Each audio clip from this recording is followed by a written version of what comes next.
இன்றைய சமுதாயத்தில் ரெண்டு விதத்தில் ஹராமான வீடுகளை மக்கள் வாழ்ந்துகிட்டு இருக்கிறாங்க. ஒன்று சீதன வீடு. இந்த சீதன வீடுங்கிறது பெண் தரப்பு கிட்ட இருந்து மாப்பிள்ளைக்கு கொடுக்கப்பட்ட ஒரு வீடு, அது ஹராம். அல்லாஹ் தஆலா திருக்குர்ஆன்ல சொல்றான், வஆத்துன் நிஸா ஸதகத்திஹின்ன நிஹ்லா, பெண்களுக்கு அவர்களுடைய மகர் தொகையை மனமுவர்ந்து கொடுத்து திருமணம் முடிச்சு கொள்ளுங்க. அப்படித்தான் அல்லாஹ் தஆலா என்ன செய்றான், சூரத்து நிஸாவுல சொல்லி காட்டுறான். பெண்ணுக்கு மகர் கொடுத்து கல்யாணம் பண்ணணும். பெண்ணுக்கிட்ட இருந்து வீடு வாங்கிட்டு கல்யாணம் பண்ணக்கூடாது. ஆணுடைய இடத்துல தான் பெண் வசிக்கணும். பெண்ணுடைய காலடியில போய் பெண் இருக்கிற இடத்துல போய் ஆம்பளை இருக்கிறல்ல, ஒரு வியாபார பொருள் இல்ல. ஒரு ஆண் அர்-ரிஜாலு கவ்வாமூன அல நிஸா, ஆண் தான் பெண்களை நிர்வாகம் செய்கிறவர் அப்படி என்று அல்லாஹ் தஆலா சொல்லி காட்டுறான். எங்கேயும் ஒரு சமுதாயத்துக்கு ஆண் பெண் தலைவத்துவத்தில் வாரத்தை இஸ்லாம் சொல்லவே இல்லை. எந்த ஒரு கூட்டத்துக்கு ஒரு பெண் தலைவியாகிறார்களோ அந்த கூட்டம் வெற்றி பெறாது என்று ஸல்லல்லாஹு அலைஹி வஸல்லம் சொல்றாங்க. பெண்கள் இமாமத்து செய்யறதெல்லாம் மார்க்கத்தில் கிடையாது. ஆண் தான் பெண்ணுக்கு இமாமத்து செய்யணும், இல்லாட்டி தனித்தனியா தான் தொழணும். அப்ப இமாமத்து மட்டும் இல்ல, தலைமைத்துவம் மட்டும் இல்ல, எதுலையுமே ஆண் தான் அவருடைய அதிகாரத்துல அவனுடைய செலவுல நாம் பெண்ணை வச்சுட்டு இருப்பாங்க. இது ஆண் ஆதிக்கம் அல்ல, இது பெண்ணுக்கு கொடுக்கிற பாதுகாப்பும் உரிமையும். ஆண் பெண்ணை பாதுகாப்பாக அவருடைய கட்டுப்பாட்டில் வச்சிட்டு இருப்பார். பெண்ணுக்கு இதுல எந்த கஷ்டங்களும் பெறக்கூடாது. அப்ப பெண்ணு ஒரு ஆண் அவர வீட்டுல கொண்டு வந்து வச்சிருக்கணும், அதுதான் இஸ்லாம். ஆனா இன்றைக்கு ஒரு சில பகுதிகள் என்ன நடக்குது, சீதனம் என்கிற ஒன்று தலைவிரிச்சு ஆடிட்டு இருக்குது. வீடு மட்டும் இல்லை என்றால் அங்க கல்யாணம் முடிச்சு கொடுக்கறது ரொம்ப கஷ்டமாகுது.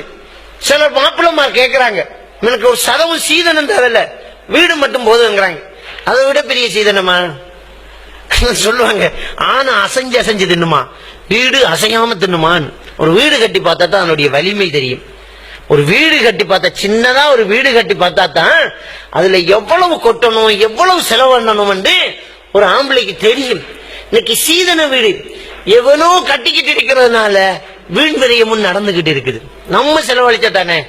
அந்த பெண் பார்க்கறதுக்கு ஒரு குரூப் போகும் பாருங்க, அவங்க பெண் பார்க்க போகல, பெண்ணை தவிர மற்ற எல்லாம் பார்த்துக்கிட்டு வராங்க. அவங்க பேரு தான் பொண்ணு பார்க்க போறாங்க. அங்க போய் பார்ப்பாங்க, அட்டாச் பாத்ரூம் இல்ல, முன்னுக்கு ஆசி வளைக்கல, முன்னுக்கு ஒரு பிளைட் ஒன்று இறக்கல, அங்கால ஒரு காம்பரவுண்ட் முடியல, இதுக்கு பெயிண்ட் காணாது, அவடத்த ஒரு சிங்க் வைக்கல, இவடத்த ஒரு ஒவ்வொரு குறையாக அந்த வீட்டுல குறை பார்த்துட்டு போய் இதெல்லாம் முடிங்க அப்பதான் கல்யாணங்கிற. அப்ப கக்குஷிக்கா கல்யாணம் பண்ணி கொடுக்க போனது, அட்டாச் பாத்ரூம் இல்லன்னு சொல்லிட்டு கல்யாணத்தை அழைக்கிறாங்களே, ஆறு கல்யாணம் பண்ணி கொடுக்க போறாங்க, என்ன தேவை இருக்குது அப்படிங்கிற.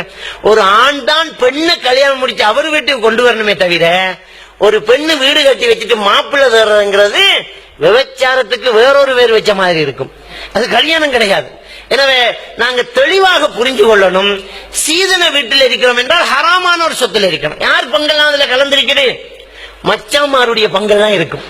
அந்த பெண்ணுக்கு சகோதரமாரு கொடுக்க வேண்டிய அனந்தர சொத்தை தான் இது மூட்டைப்பூச்சி மாதிரி மட்டும் வந்து உறிஞ்சிக்கிட்டு இருக்குது இந்த புது மாப்பிள்ளை.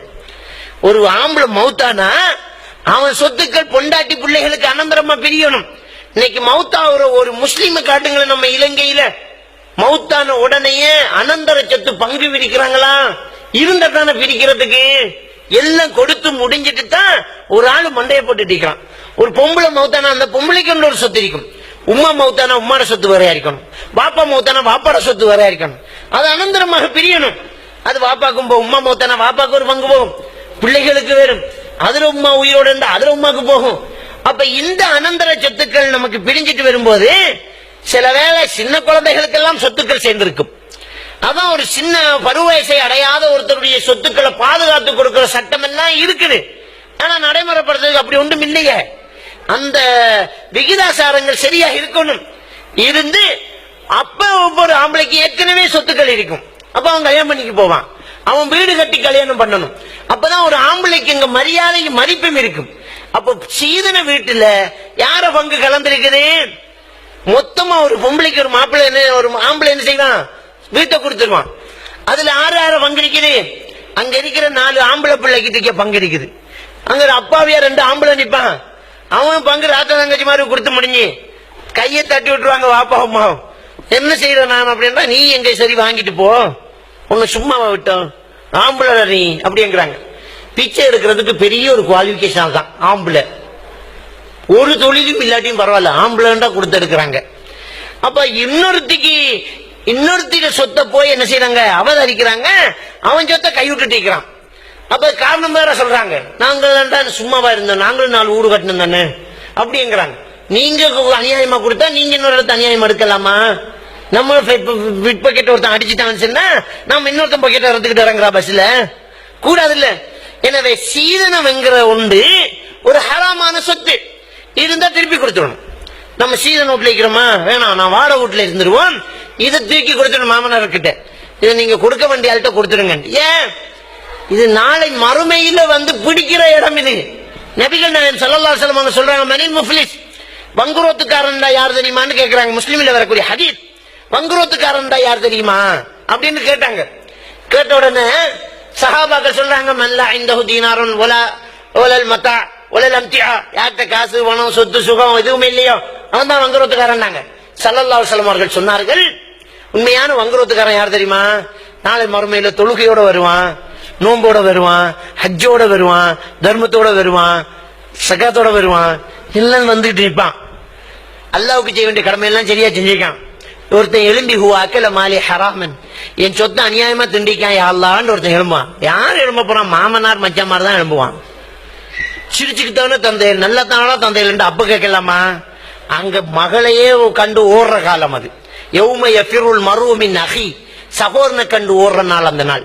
வஉம்மிஹி வஅபி, உம்மா வாப்பாவை கண்டு ஓடுற நாள். வஸாஹிபத்திஹி வபனி, பொண்டாட்டி பிள்ளைகளை கண்டு ஓடுவோம். அந்த நாளின் கடுமை புள்ள பொண்டாட்டி உம்மா வாப்பா எல்லாம் பார்க்காது, நான் எப்படியாவது தப்பணும். அந்த நாள் மச்சான் பாப்பானா, மருமகன் பாப்பானா, அநியாயமா வேண்டி எடுத்துட்டான் யா அல்லாஹ்னு கேட்க போறான். அநியாயமா அப்ப இருக்கிற நன்மை எல்லாம் கொடுக்க போறான். ரசூலுல்லாஹ் சொன்னாங்க, ஒருத்தன் இப்படி கேட்பான், நன்மையில போயிட்டுரும். அரபனி, இன்னொருத்தன் சொல்லுவான் என்ன அடிச்சுட்டான், அவன் நன்மையில போகும். இன்னொருத்தன் சத்தமணி என்னை ஏசிட்டான்றான், நன்மை எல்லாம் போகும். இருக்கிற நன்மை முடிந்ததுக்கு பிறகும் குறை சொல்றதுக்கு இன்னொருத்தன் எழும்பி நிப்பான், கொடுக்க நன்மை இருக்காது. அப்ப பாதிக்கப்பட்டவனின் பாவம் கொண்டு வந்து இவன் தலையில வைக்கப்பட்டு பாவியாகவே நரகம் போறானே, இவன் தான் வங்குரோத்துக்காரன். இந்த நிலைமை சீதன வீட்டுல இருக்கிறவங்களுக்கு வந்துடக்கூடாது. அதனால திருப்பி கொடுத்துக்கணும். வேணாம், சொத்தை நீயே வச்சுக்கோ. அல்லாஹ்வுல தவக்கல் வச்சு நாங்க கொஞ்சம் முயற்சி செய்வோம், உழைப்போம். நிச்சயம் அல்லாஹ் நமக்கு ரிஸ்க் வழங்க இருக்கிறான். அல்லாஹ்வுக்காக வேண்டி நாங்க தியாகம் செஞ்சா அல்லாஹ் நமக்கு தருவான்.